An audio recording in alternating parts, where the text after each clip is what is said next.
sir. I'll introduce myself. My name is Eurigent Consina Haliores. My course is Bachelor of Science in Marine Transportation or BSMT, and I'm currently third year student right now. And my section is BSMT 3B13. Why did I choose the maritime course? It is because I want to earn high salary. Next is to be a future officer someday and to be a captain of the ship. Next is to travel the world for free.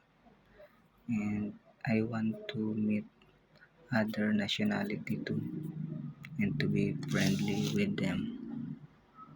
And I can show my respect in class by number one is listening to the teacher while in discussion.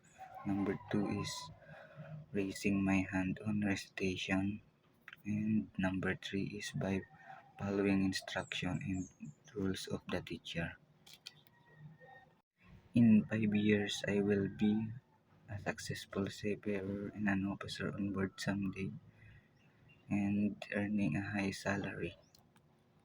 The legacy that I want to choose to remember by are the good memories with other people so that even when I'm gone, they always remember me and even they get to tell the story of me to their children and even to their grandchildren.